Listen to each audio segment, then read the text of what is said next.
Bueno, el pasado martes el presidente de Bolivia, Evo Morales, visitó el río Silala e indicó que el afluente no es un río internacional.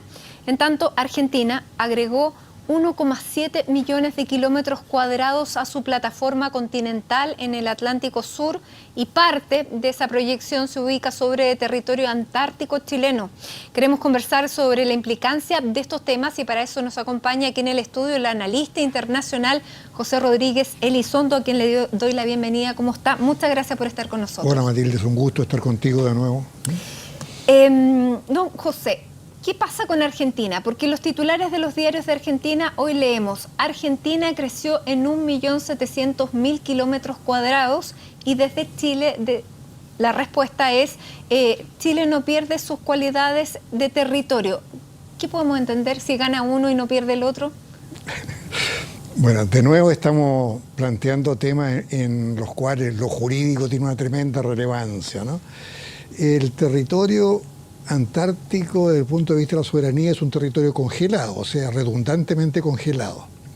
Hay un tratado que dice que nada sobre soberanía se va a ver hasta que... Es decir, esto es una cosa que han chuteado todos los países para el futuro. Rarísimamente, yo no he estudiado el tema, esta Comisión de Naciones Unidas estableció una pauta sobre plataforma continental que afecta las expectativas de los países que tienen pretensiones antárticas. Claro, porque este límite de la plataforma continental son las millas desde la costa tomadas en base a diversos criterios y por eso se da la extensión de estos territorios que van a veces más allá de las 200 millas. Claro, yo supongo lo siguiente, es decir, tenemos ya históricamente una superposición de Argentina y de Chile en sus pretensiones antárticas. La Comisión le da esa cantidad de kilómetros a Argentina y posiblemente sea la plataforma que pasa por debajo de la superficie de esta definición que está con superposición. Así es que la pretensión argentina está favorecida en su plataforma por este dictamen de la Comisión de las Naciones Unidas. Ahora, mirémoslo desde el punto de vista de Argentina. Ese titular que tú me dices yo lo encuentro lógico. Es decir, Macri debuta con un triunfo internacional de proporciones después de ser un paria con el matrimonio de Kirchner. Bueno, de hecho, sus declaraciones de hoy dice, esto es un ejemplo de la política de Estado, ya que es un reclamo que lleva 20 años. Él aparece hoy dando grandes titulares en la prensa argentina y arrogándose este éxito. ¿Qué podemos pensar de este vecino ahora? El vicepresidente Burgos ha dicho que podemos resolver esta controversia en términos diplomáticos, pero... No, yo ni siquiera diría que yo ni siquiera asumiría una controversia en este momento porque estaríamos pasando por sobre este estatuto de congelamiento de soberanía o de pretensiones.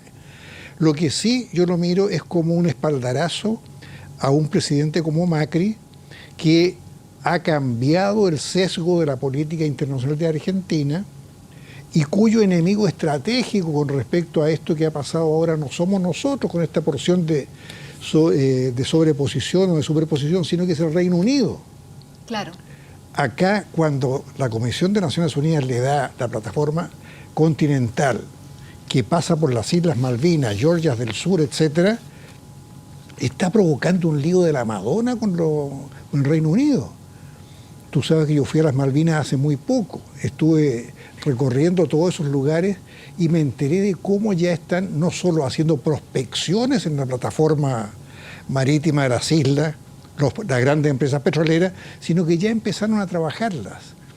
Los isleños están esperando una avalancha de dinero, de dólares que los inunde y los convierta en los habitantes más ricos del planeta y el Reino Unido está detrás de todo esto. O sea, ahí está el gran tema. Más que en una querella abstracta sobre si esto corresponde o no, hay intereses cuantiosos económicos que se están produciendo entre Argentina, el Reino Unido y estos habitantes que están al medio y que son un poco la bisagra del problema, que tú sabes que son 3.000 y tantos nomás, ¿no? Exactamente. Ahora, claro, debiéramos esperar una respuesta del gobierno británico ante este mismo mapa, pero ¿qué pasa con este congelamiento que hay en el territorio antártico? Porque usted dice, siempre se ha chuteado para el futuro qué va a pasar con la Antártica. Pero, ¿qué es lo que tenemos nosotros de Antártica y cómo se hace soberanía en ese lugar para sentar precedentes de que Chile efectivamente invierte en la Antártica, está preocupado, hay personas que están ahí más allá de lo que está en la base? Mira, Matilde, esa ha sido una gran política chilena, con mucha proyección. Haber invertido en la Antártica desde la época de González Videla, que tuvo grandes errores como el corredor boliviano y tuvo grandes aciertos como esta política hacia la Antártica. ¿Por qué? Porque ahí tenemos una expectativa de tener voz y voto cuando se defina esto con las grandes potencias en un continente que nadie sabe qué riquezas puede proporcionarnos. No podemos pretender que el mundo nos diga si ustedes son dueños de esto, son soberanos de esto. Porque cuando se habla territorio antártico chileno, no es chileno. Nosotros, en rigor. Nosotros tenemos que decir territorio nuestro porque esa es nuestra pretensión. Jurídicamente, lo exacto es decir la pretensión chilena sobre la Antártica, pero para nosotros, que es el elemento emocional, es el elemento inteligentemente político, es el territorio antártico chileno. Y es legítimo que sea así. Pero dentro de los límites escritos no está. No hay ninguna escritura pública de soberanía para Chile sobre ese trozo que llamamos Antártica chilena. Bueno, este es un tema que estamos recién conociendo. Para mucha gente, nadie conocía el límite exterior de la plataforma continental. Vamos a tener que ir aprendiendo otros términos, cómo se traduce eso, qué va a pasar, cómo se va a resolver con el gobierno de Macri sobre lo que nos cae a nosotros, esta plataforma que caería sobre nuestro pretendido territorio antártico chileno. Pero le quiero preguntar sobre otras cosas y otros mapas que sí aparentemente están definidos, como lo que pasa con el río Silala, para nosotros río, para Evo Morales manantial. Nos han anunciado una nueva demanda ante la Corte Internacional de Justicia de La Haya. ¿Qué base cree usted que tiene jurídicamente una demanda como esa? Ninguna, pues, Matilde. 1000 veces más claro que la otra demanda, que era artificiosa y todo lo que hemos dicho. Además que el contexto, los mismos bolivianos lo saben. El contexto en que se produce esta nueva arremetida de Evo es pérdida del referéndum, pelea muy dura y muy terrible con Carlos Mesa, que era su vocero, que ya se planteó una rivalidad como líder alternativo a Evo Morales. Él quiere dejar a Álvaro García Linera, alguien que le cuide el puesto, y Carlos Mesa ya está compitiendo con mucha propiedad y sobre la base de su trabajo eficiente como vocero. ¿Y eso los jueces del tribunal lo conocen, lo miden, lo ponderan? Pero déjame darte la tercera. Referéndum, pelea con el vocero, y resulta que tampoco era cierto que Evo estaba casado con Bolivia, como él decía siempre. Cuando le preguntaban cuál era su situación de pareja, él decía: yo estoy casado con Bolivia. Justamente en este momento aparece la verdad que no era cierto, que tenía amigas con ventaja, que había un hijo medio fantasma, y esto es un reality en Bolivia. ¿Tú me vas a decir que es casual o obedece a las leyes de la política que en este momento aparezca planteando una nueva demanda contra Chile? Bueno, esto es tan meridianamente claro que no se lo compran los bolivianos inteligentes. Por lo tanto, mi reflexión como analista independiente, sin ningún compromiso con nadie, es que no debiéramos haber cogido ese anzuelo que nos lanzó Evo Morales. Él edificó su plataforma de la presidencia vitalicia con base en cómo nos había acorralado, según él, con la demanda, cómo al enemigo secular lo tenía por las cuerdas, ¿no? Y ahora que ve que se le está derrumbando el tinglado, ¿cuál es su primera reacción? Una segunda demanda. Pero por favor, yo en ese momento digo, si la primera me pareció artificiosa, ¿cómo voy a inflar esta? Pero eso, claro, podría tener un efecto sobre la población, porque él lo que pretendería es convocar a otro referéndum en los plazos que le quedan antes de un año de que se llame elecciones, y después de un año de que se haya llamado este referéndum. Estaría casi en la mitad cuando pudiera llamar al próximo para intentar por última vez esta teoría de poder repostularse a la presidencia en el próximo periodo. Mira, Evo no va a abandonar la presidencia voluntariamente. Dijo: hemos perdido una batalla, no hemos perdido la guerra, ¿no? Textual. Ese fue el comentario de Evo sobre el resultado del referéndum. Pero mi reflexión ahora es, no alimentemos esta ambición de Evo. Por lo tanto, ¿usted no es partidario, por ejemplo, de que Chile demande primero? Siempre va a ser una reacción.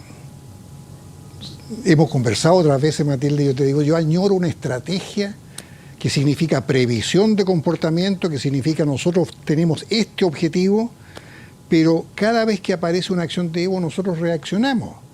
Y sea demanda independiente o sea contrademanda, va a ser una reacción frente a Evo. Ahora, si nosotros demandamos, hay una cosa muy delicada. Nosotros en la demanda anterior dijimos que la Corte era incompetente y que se estaba metiendo donde no correspondía. Si uno examina los motivos de la primera demanda, había cierto rudimento jurídico ahí en los actos unilaterales del Estado. Pero ahora decirle a 15 jueces extranjeros que ni siquiera conocen los lugares, que determinen no un problema jurídico, sino que el Siloli o Silala es o no un río internacional. ¿Por qué no pedimos una comisión de geógrafos, ingenieros hidráulicos, especialistas en napas subterráneas? Cosa que ya se ha hecho. Pero por supuesto, si lo que ha hecho Evo es como decir, ¿cuál es la lista de demandas posibles contra Chile que yo tengo en este momento, la más urgente? El Silala, Bueno, Siloli falta para el nosotros. El Lauca. ¿Ah? Bueno, el Lauca ya compite con el Silala, ¿no? Pero nos han impuesto hasta la nomenclatura de ellos, pues si para nosotros es el Siloli. Exactamente, ayer lo conversábamos con el alcalde de ¿Ah, sí? Calama, sí. Bueno, que había estado él en el Siloli mientras Evo estaba en el Silala. Es algo parecido a los argentinos con los británicos, ¿no? Claro. Falkland, Malvinas. Nosotros nos plegamos a la nomenclatura de Evo Morales, no, es el Siloli. Ahora, esto tiene toda una historia. Ahora, pero finalmente Chile, Bolivia, si presenta esta demanda nuevamente, va a ser una pérdida de tiempo, de dinero en abogados para llegar a lo mismo. Esa es mi opinión, Matilde, tú la conoces. No es una opinión reciente, es una opinión que viene desde que amenazó la primera vez Evo con una demanda contra Chile. Y yo creo que lo que estaba en el debate en estos momentos para Chile era mantenernos o no en el Pacto de Bogotá, porque ahí está la madre del cordero. Y claro, en vez de abrirnos a ese debate, nos lo cerramos nosotros mismos frente a la reacción que nos manda Evo. No hablemos del Pacto de Bogotá. Y sucede que el Pacto de Bogotá tiene unas características muy especiales respecto al estatuto de la Corte. Tenemos que reflexionar con respecto a un tema básico. La Corte nace como jurisdicción voluntaria, está en su ADN. Cuando quisieron los legisladores de la Corte de Naciones Unidas establecer un órgano de jurisdicción obligatoria, se opuso un comité de juristas de los países aliados que habían vencido en la Segunda Guerra Mundial. Dijeron, no, esto tiene que ser jurisdicción voluntaria. Entonces, ¿por qué no estudiamos cómo es posible que un grupo de países latinoamericanos diga, no me importa que digan eso los autores de la Carta de Naciones Unidas, lo que me importa a mí es que nosotros nos comprometamos para hacerla obligatoria? Hay una contradicción, hay una colisión jurídica política. ¿Por qué no estudiamos ese tema? ¿Usted es partidario de que Chile se salga? Yo soy partidario de que Chile se salga, pero con inteligencia. Yo creo que Colombia actuó mal en el sentido de que llegó y se salió. Para salirse, después de que se han salido tantos países, hay que buscar compañía. La diplomacia significa a ver quién está en mi posición, quién simpatiza conmigo, pero no se atreve porque está solo. Hagamos masa crítica. Hablemos con Colombia, veamos cuál es su experiencia, hablemos con otros países. Y en ese momento, lo principal, Matilde, es el impacto político. Esto de que queda un año sujeto a esta jurisdicción, etcétera, un país tiene que defender su soberanía, y cuando un país está siendo impugnado en su territorialidad, eso se llama conflicto de poder, no se llama conflicto de hermenéutica jurídica. ¿Y el conflicto de poder cómo se resuelve en este caso? Con todos los recursos del poder y no solo con los abogados. Y ahí está La misma Carta de Naciones Unidas dice negociación en primer lugar, arbitraje, dictamen de expertos, y la última solución es la judicialización, porque es la que nunca da una solución final. Siempre quedan flecos pendientes, lo vemos en Perú. Ahora, ¿usted cree que efectivamente Evo va a presentar esta demanda? Sería interesante verlo. Yo creo que está obligado a hacerlo. Un presidente que dice yo voy a demandar a Chile y no lo hace, se socavó él mismo, se disparó a los pies, ¿no? Así es que yo creo que hay que estar preparado para que la presente. Yo estoy más preocupado de nuestra cohesión.